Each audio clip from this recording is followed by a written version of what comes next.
On the morning of September 14, 1851, the workers at a cotton processing facility in southern Georgia found their overseer dead, crushed beneath an iron cotton press. The machine had been forced down with terrifying precision. And when the press's wheel was examined, it wasn't turned by accident, it was turned exactly 17 times. Enough force to compress cotton into dense bales. And enough to turn a human skull into something unrecognizable. But what truly shook the county sheriff wasn't the body. It was what they found 3 days later. A small wooden stool, left right beside the press like a tool someone forgot to pack away. A step stool built for a person no taller than 4 feet. A child did this. But not just any child. In 1923, plantation records were reportedly discovered, records that were then sealed almost immediately by the Georgia Historical Society. The files allegedly claimed the boy responsible had been purchased 8 months earlier for 8 cents, the cost of a damaged tool. His name shows up in only one document. His crime shows up in none. And his fate is described nowhere at all. It's one of those cases that horror stories are built from. Except this one happened in real daylight, behind an economy that made cruelty sound normal. Hateville, where human lives were counted like inventory. In 1851, the town people remembered as Hateville wasn't really a town at first. It was a crossroads, serving the cotton trade. Warehouses. Processing equipment. And the relentless machinery that turned raw cotton into money. The facility belonged to Cyrus Gantry, a man whose wealth didn't come from planting cotton, it came from processing it. He charged plantation owners for storing and compressing cotton, and every bale that passed through his presses increased his profit. During harvest season, the place ran like a machine inside a machine. And the work was brutal. Most labor was performed by enslaved men, women, and children. Some were there to haul. Some to sort. Some to feed the presses. And in the middle of it all was an overseer. Tobias Strad, called efficient by the people who benefited from him, and feared by the people forced to work beneath him. He believed in control through pain. And he kept meticulous records, of productivity, of defiance, of who needed to be corrected. But Strad also collected something strange. Not valuables. Broken things. Cracked pottery. Mended clocks. Furniture held together with blocks. He treated damaged objects like proof that even ruin could be mastered, if you had the will to crush it into usefulness. The auction, when a child, became 8 cents. In February of 1851, a slave auction took place in a nearby town, quiet, routine, conducted like business. Most people there could guess what certain lots would cost. Men in their prime. Women of childbearing age. Children priced by health and function. And then there was Lot 17. A boy listed only as Small Thomas, described in cold language. Physically deformed. Small. Unusual proportions.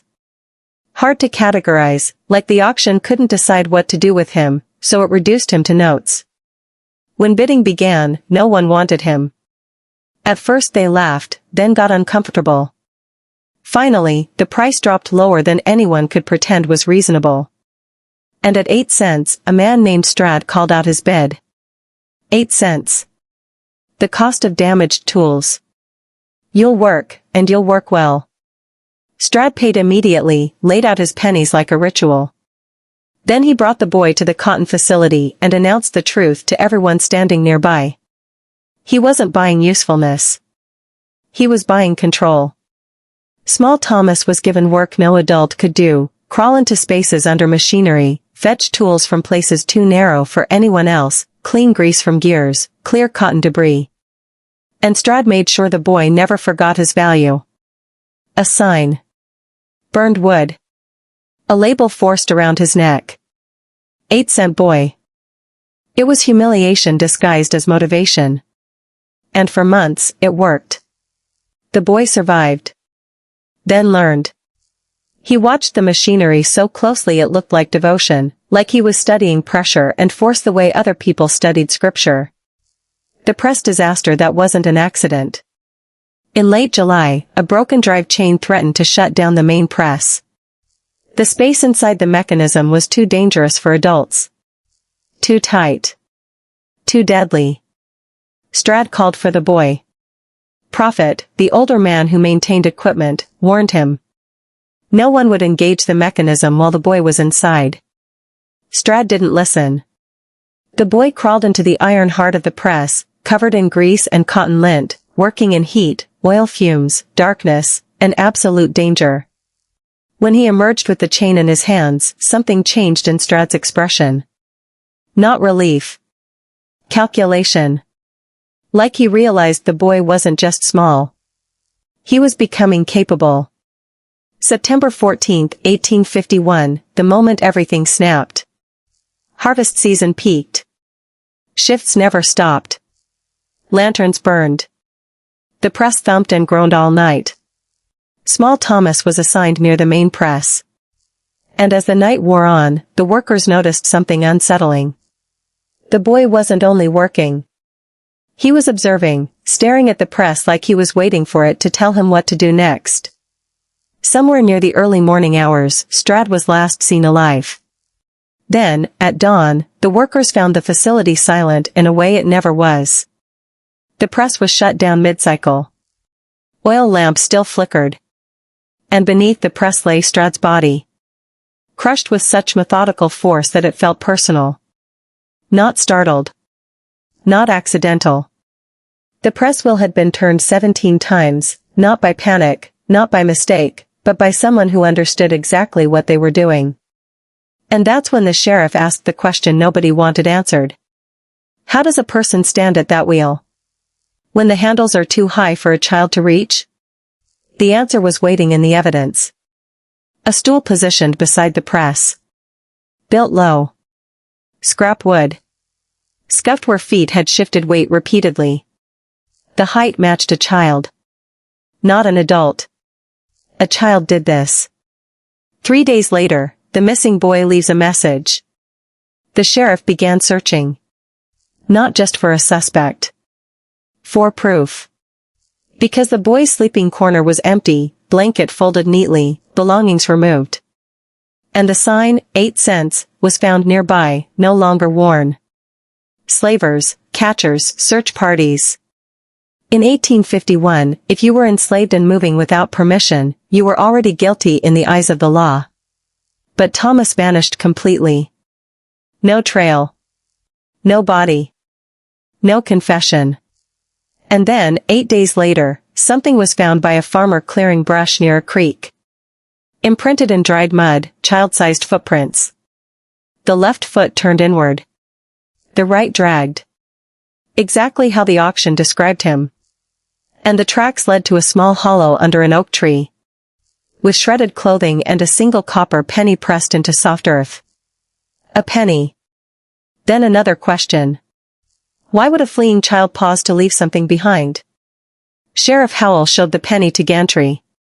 Strad's face reportedly went pale. Not because of the coin itself. Because of what it represented. Strad had bought him for 8 cents. And the penny was part of that same strange arithmetic. The sealed investigation, and the cabin. The official story ended the way these stories often do. Thomas disappeared into the creek. He drowned. He was never recovered. But the mystery didn't rest there. In 1889, during railroad construction near where the cotton facility once stood, workers found a cabin hidden in dense forest. Inside were human remains, small, deformed, consistent with dwarfism and spinal curvature. Next to it was a rusted tin cup. And in a small wooden box, 8 pennies arranged in a circle. A burial ritual. Not an accident. Not random. A deliberate placement, like someone wanted the world to remember what the boy had been worth, and what he chose anyway. And that's when the story got even worse. An elderly woman, once enslaved, came forward claiming she knew the boy. She said she'd seen him emerge from water after the murder, soaking wet, moving upstream with persistence that shouldn't have been possible. She said she hid him. Fed him. Returned when she could. And when she finally came back again, he was already dead. With the pennies arranged, as if he had prepared his own ending. She never told anyone, because in those days, mercy was dangerous. But she claimed one thing. Thomas hadn't just run. He had been thinking about force, pressure, and power long before anyone else understood what he planned. What the story leaves you with. The case became a symbol. 8 cents. A sign around a child's neck. A press wheel turned with impossible precision. And an ending that no one could officially explain. Did Thomas act alone? Or did the silence around him? The normal sounds of labor. Hide a deeper cooperation no one was allowed to admit? Was he murdered, or did he choose the only way to reclaim his humanity? In horror, you expect monsters to be human. In history, you expect cruelty to be paperwork. But sometimes both are true at the same time. And sometimes the past leaves behind evidence that refuses to stay buried. If you found this story unsettling, you're not alone.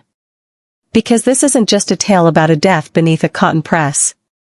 It's about what happens when a human life becomes a number. And when the number finally fights back. What do you think? Did small Thomas act alone? Or did a whole circle of silence make escape possible? Drop your theories in the comments. And if you want more creepy mysteries and haunted history you were never taught in school, subscribe and turn on notifications. Because the shadows of America still have names. And they still ask to be remembered.